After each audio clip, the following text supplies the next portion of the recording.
Hello. Today we get to talk to someone who is empowering families and adolescents to navigate all the parts of growing up and to be able to strengthen their emotional bonds.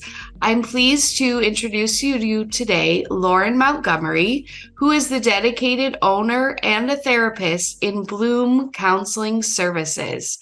Welcome to the show today, Lauryn. Hey, thanks, Becky. Glad to be here.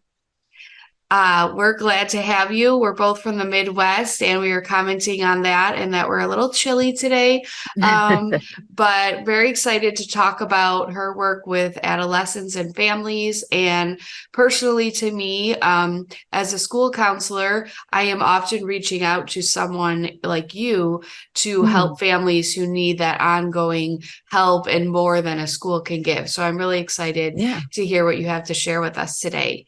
Yeah. Um, how about you start off by going back and talking about your 15 years in this realm and how have you come to start Bloom Counseling Services? Yeah, sure. Let's see. This is my second career.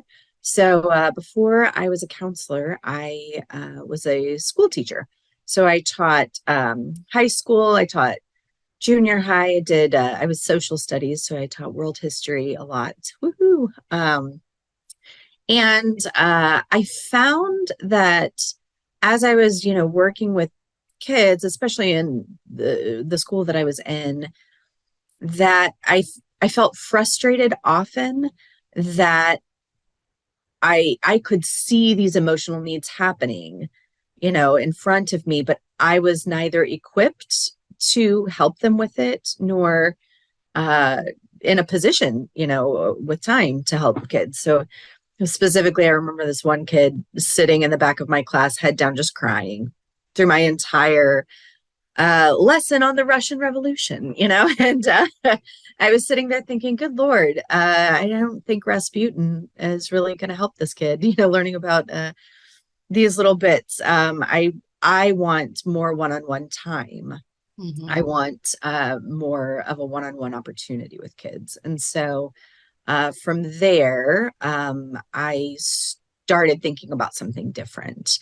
And I volunteered with my church a lot, with the youth program.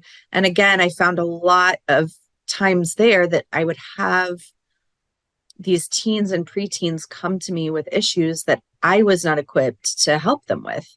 And we went to a big like girls retreat kind of thing, and they had a professional counselor there to speak to all the youth leaders. And she kind of shared, here's an overview of some of the biggest issues, kids are facing. She talked about self-harm and these different things. And I could not get enough. I couldn't get enough of that information, and I wanted more. So I went back to school for my master's. It was slow going. I was a mom. I went back to school when my son was a year and a half old. Um, and I just knocked it out little by little. Uh, yeah, that's how I came to counseling. Um, so whenever I joined the profession, I was specifically looking at school-based counseling positions because school was where I was familiar. I like the energy, I like the team atmosphere. And so I did, school-based therapy for a while. And then, 10 years later, after I had my son, I had my daughter as a fun little surprise. And so we did a big shift there into something with more flexibility, something where I could control my schedule a little bit more. And that's when I started Bloom, actually right at the beginning of the pandemic. So I Wow. was virtual for a little while. Yeah. Um, and it grew, I missed having a team. I really missed working with collaborators and bouncing ideas off of people, other professionals. So that's whenever I kind of started getting the itch to add people to the practice. And that's when it became a group practice. I got an intern that I worked with me, and then she was wonderful. And I hired her as soon as she graduated. And another person I was providing supervision for who was just fantastic. And I was like, please join me. So, yeah, we're a little team now, and we work exclusively with kids, teens, adolescents, that emerging adulthood, all the way till that prefrontal cortex is kind of done cooking, and and their parents. So yeah, that's kind of how I got to where I am now. Yeah. Thank you for sharing your journey. So much of that resonates with me more than we even shared before, because I myself 20 years ago was a world history and US history teacher. Then I went into school counseling, and yeah, that's really fun, and have worked in youth group in the past as well. So we Yeah. have a lot in common, more than we even knew. But Yeah. thank you for sharing that journey. And that's really cool how it's always great to see how the people we have on here, their careers evolve based on what they really want to help with and what they can't do in the moment. When you have 25 kids that need to learn about world history and you want to help the Yeah. one that's really suffering with whatever they had going on. So very Yeah. cool story. When you have your practice together, and we'll probably talk a little about how that worked if you want later, about especially the interns joining you. But let's talk Mhm. about if a client comes to Bloom, how do you provide a safe and non-judgmental space for them if they're coming to work with you, either in person or on Zoom or whatever path you Yeah. use? That's a great question. So since we work with mostly minors, and they already are at, they don't have as much power and control over their own life. One thing that we do always is an intake with parents first, um, so that they're not stuck in a position where they're talking about their kid in front of their kid. And that way, when we meet their child for the first time, we put all the focus on the kid. Parents have had their time, and we also um, have kind of shifted to focusing on regular parent sessions so that we don't get stuck in those little conversations in the therapy room when the session's over and mom wants to come in and tell me all about something really difficult, with the child. We've really worked hard to separate so that a parent can have the space to process as a parent, and that not interfere with the child's space in the therapy room. That's probably the biggest structural thing we've done. Our office is, we're pretty relaxed with our office.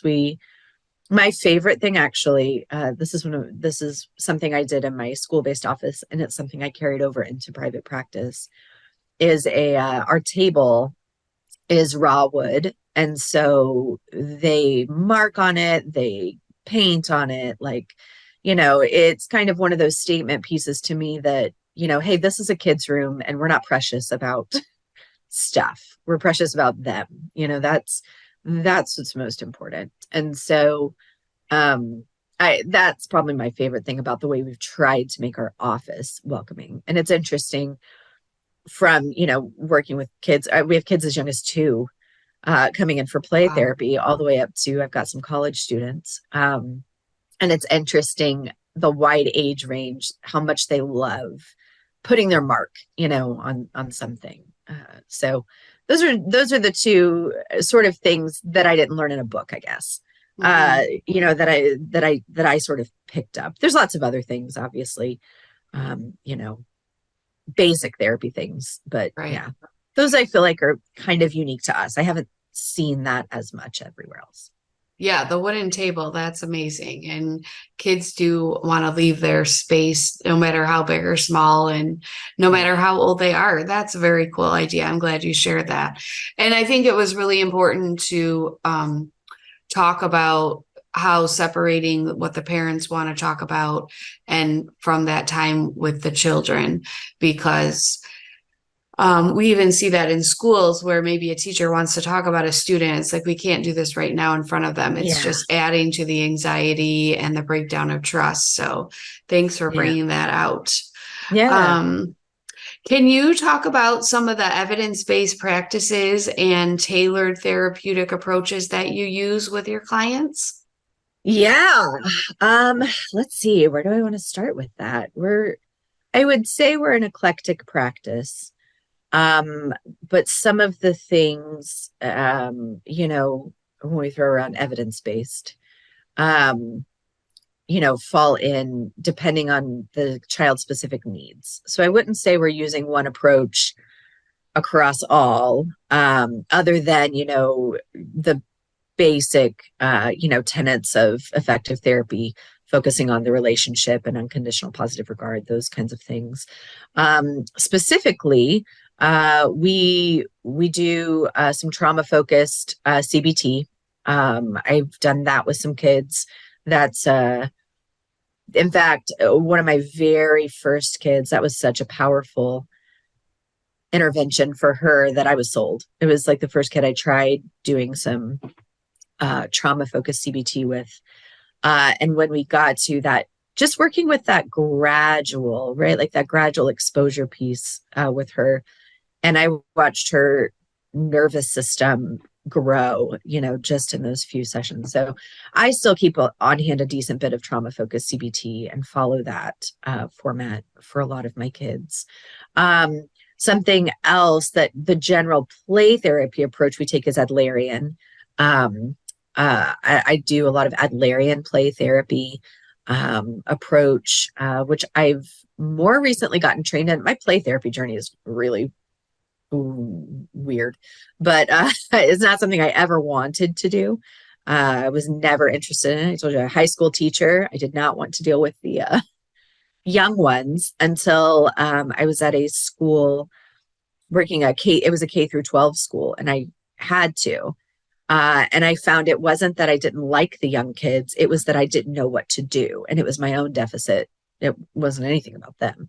So when I pulled together a whole bunch, I was grabbing any play therapy research I could find. And I had I was getting separate supervision in it. And I had several of my supervisors really say Adlerian play therapy was their favorite. And when I finally broke down and did like the formal training, I'm like, oh my gosh, this is wonderful.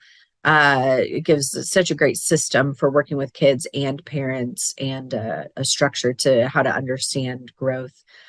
So I would say that's probably one of my favorites. Um, Newer with evidence would be brain spotting. There's not as much, they're working on more research, more and more is coming out, but it's born out of EMDR. So there's some similarities there, which is very, has lots of research behind it. And that's something I'm still learning a lot about. Still, growing in that area. And I'm trying to incorporate that a little more. Thank you. Those are some great strategies. And um, isn't it funny how sometimes we're afraid or we don't know what to do and that holds us back? And then turns out you ended up really liking that. So, Yeah, yeah. yeah. Mm-hmm. Um, so with those strategies and interventions that you're doing, and talk to us about how you're seeing that help adolescents be able to connect better with their families and form stronger emotional bonds. Sure. So let's see. How do we want to talk? Let's talk about. Okay, so the Adlerian piece has been really nice for me because it's given me a framework of how to talk to parents and help parents understand their kids' behavior more. And so that's really helped a lot when it comes to building that relationship between child and parent. Helping parents sort of unhook their own feelings about it and rather try to take the approach of understanding their child, and seeing that it's not necessarily personal. These are the motivations and the triggers happening for this child are sometimes completely separate from parents. And then also empowering for parents because it gives them an idea of what they could do, a way that they can reach out. So that's been really nice. From that, in fact, I've used some formats from the filial therapy model to help parents play with their kids, and coach them on, hey, how are we going to strengthen your relationship with your kid by working smarter, not harder? Sometimes the activities parents would be doing with their kids aren't necessarily giving them the best return on investment, of their time. Um, and I found that if they can be very focused with, these special play times where they're being very intentional with the way that they're playing with their children, that can create the stronger bond than necessarily a lot more time. But having that time to focus. So that's one of my favorites for youngers. And then with my teenagers, I do kind of my own thing with them, actually. Kind of a modified imago therapy approach in family sessions. A lot of that work is teaching kids to communicate their feelings, identify and communicate them, and teaching parents how to listen and reflect. So it's almost like we go back to the therapy 101, those very, very basic therapy skills that we pick up, the reflective listening, reflecting content, reflecting feeling. And I usually structure those with parents and teens where the teen is the talker and the parent is the listener until they can get really comfortable with those roles. Because what I find is so often the barriers to connection with our teenagers is that we as parents are really focused on either teaching them a lesson, or asking questions. I find a lot of times parents jump into, and geez, myself, I'm a questioner and my husband's a lecturer. So we both we both do it too with our teen. But I find that working with them to stop asking questions and start listening and stop lecturing to try to teach a lesson and modeling that has really helped improve the connection. I've had kids be like, I've been saying this, it's just my parents never taken the time to listen. And that can be really impactful for a lot of our parents when they really hear their kid and where their kid's coming from. So did that answer your Yes. question? It was a lot. Oh, no, that's great. I mean, all these things are so needed, right? There's so many families struggling, and parents are struggling, and then we're seeing a lot of the outbursts of behavior in school. So all great examples. Just going off of that a little bit, what would you say some of the coping mechanisms are that you are trying to give to the children and the teenagers and the college people that you're working with? Okay, so mindfulness, I love. Translating that to that wide range of age is tough. So, working on getting them connected to their own body is a lot of sort of, getting them to notice those things and just increasing their awareness is a big one for us. As far as specific coping skills, oh, well, and I do love some of the DBT skills as well. I do that a lot with my teenagers. I'll do get them to look at their whatever's going on for them with the rational and emotional mind model, and sort of try to find the balance in between where the wise mind is. I found doing and they're used to Venn diagrams at school. So I found that that's been pretty responsive. They're able to, recognize those things.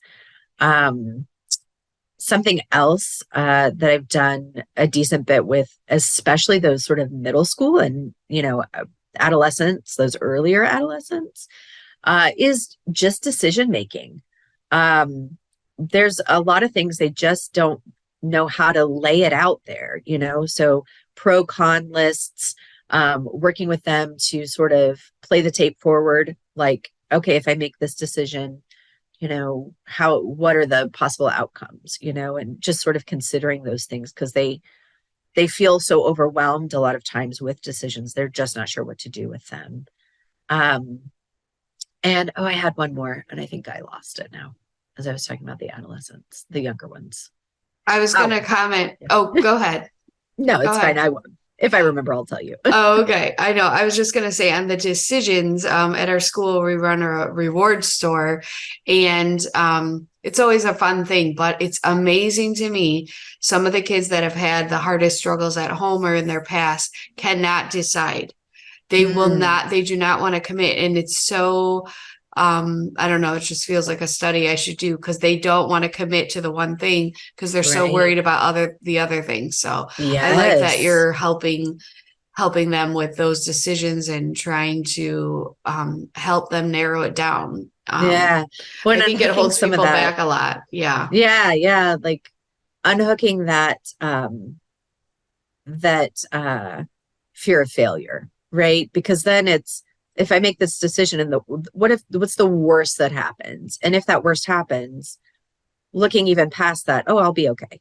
You know, getting Hmm. them, golly, man, if there were a really great program to just help kids fail, that would be fantastic, right? Right. Yeah. Yeah. Being comfortable with some failure is good, but Yeah. oh, awesome. Well, let's keep talking about how you have maybe you have some examples of working. You used to work in a school, but how are you working now with schools in your community? Um, and let's talk about that angle and perspective. Are counselors referring to you, or how does that go?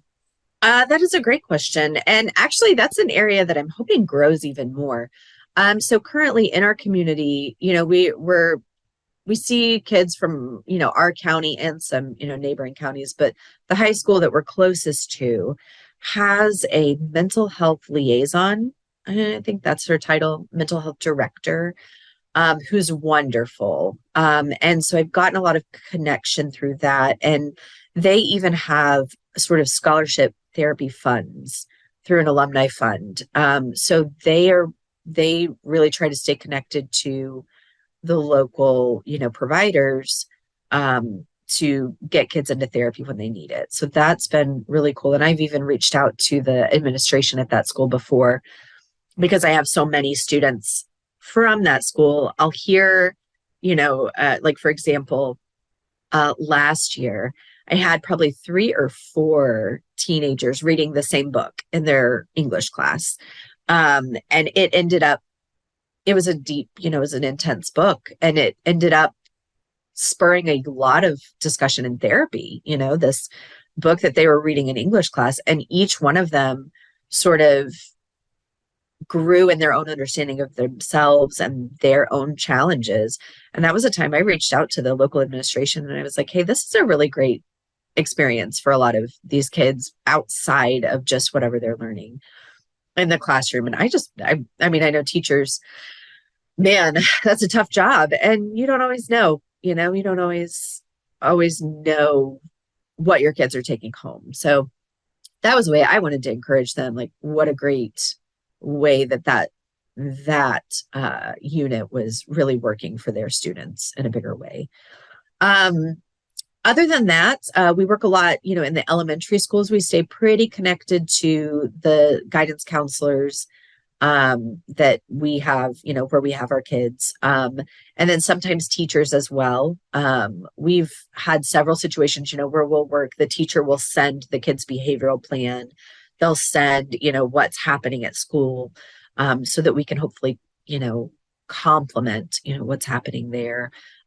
Sometimes we collaborate together, hey, I'm noticing this is really stressful for this kid. I wonder if we tried it a different way, but it's made a big difference for some of our kids.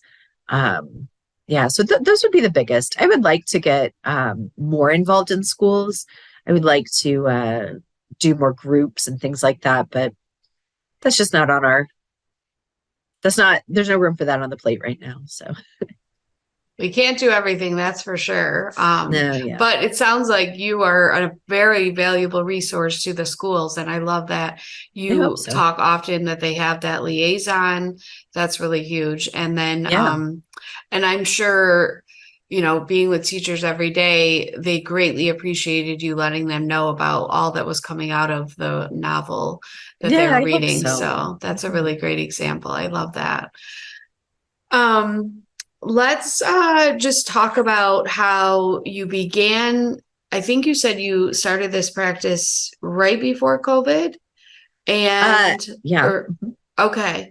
And how during that time and then to now, how have you adapted just to things changing so fast, so many different issues that come up? Have there been a lot of changes from when you initially began into Mhm. now, well into 2023? Yeah. Yes, we started, I officially started with my first client in April of 2020. So yeah, literally.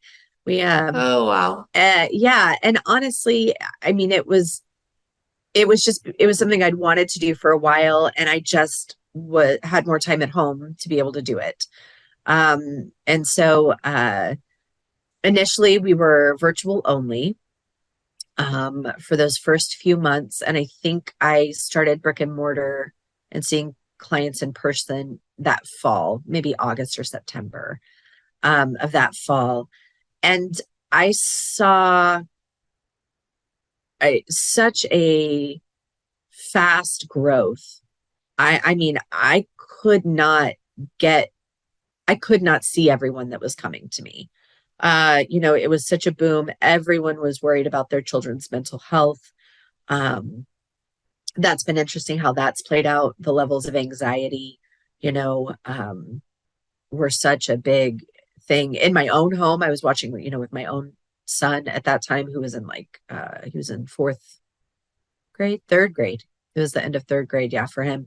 And watching all of that play out, and it was interesting how much time in therapy was spent with kids just processing the pandemic. I remember this kid, I have these dolls that you can pose, but they don't have faces or anything.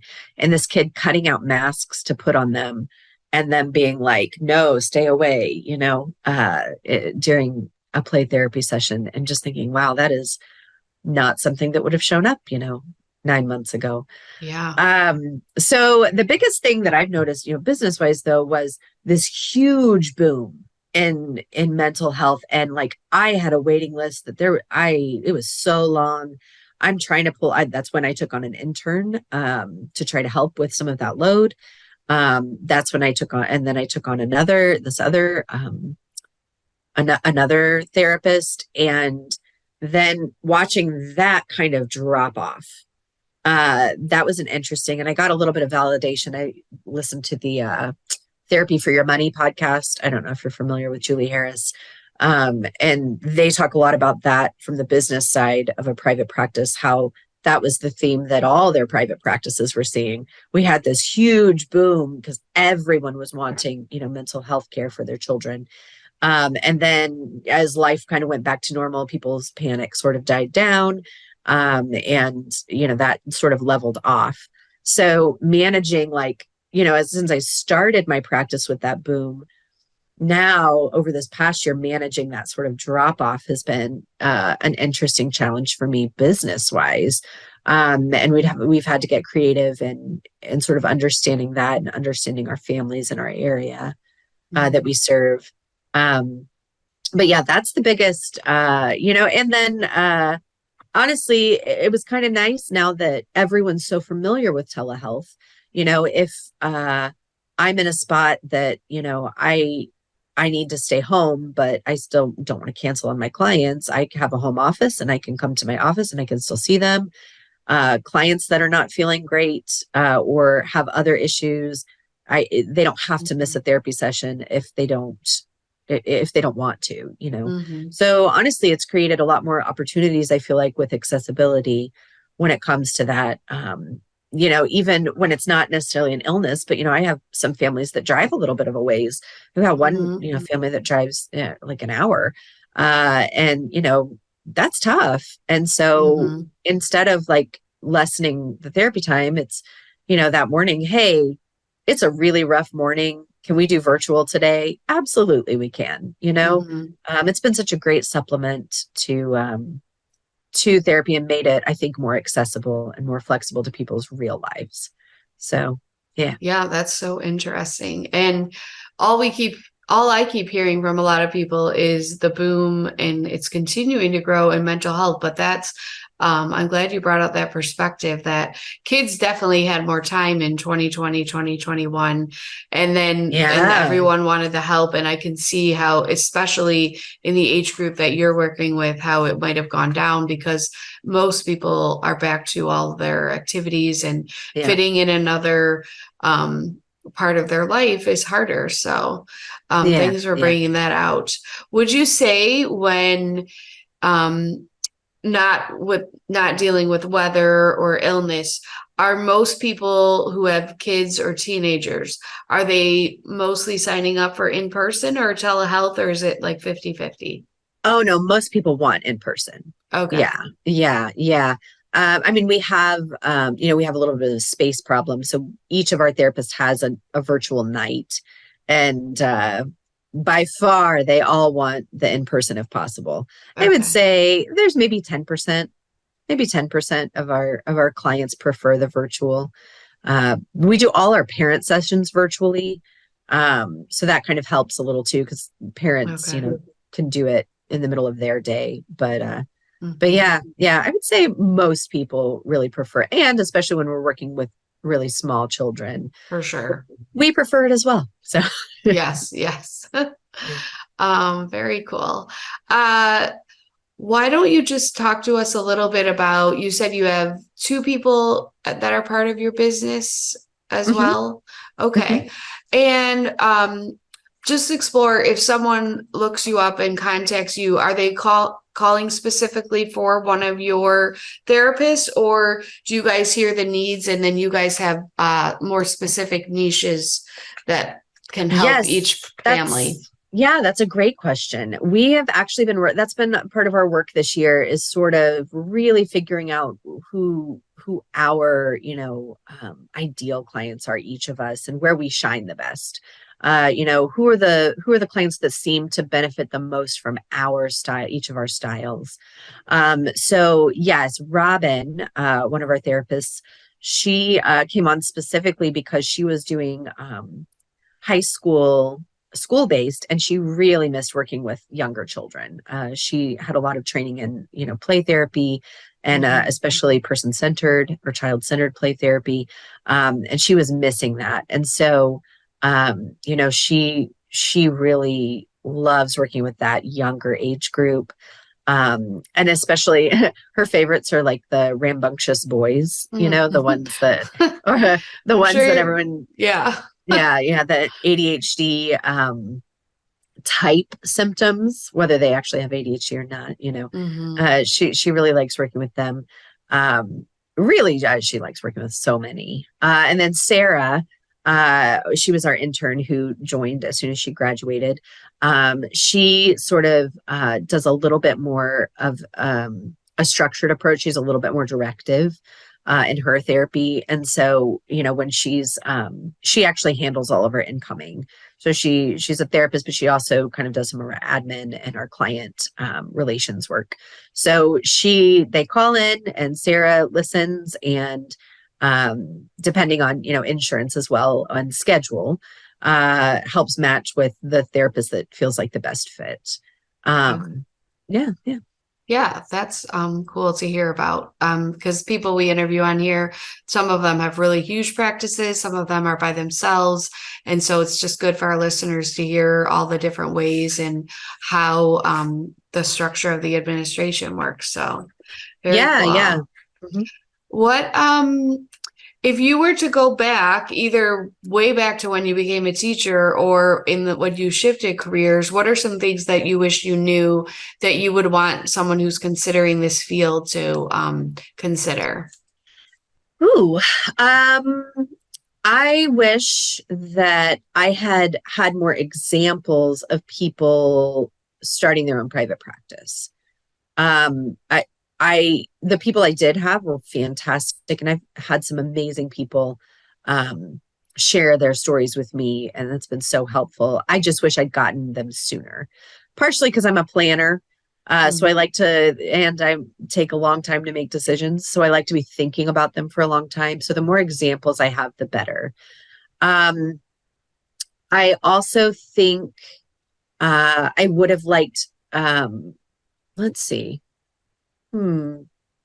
Me now personally, I would have liked to have more of a foot in the play therapy world earlier.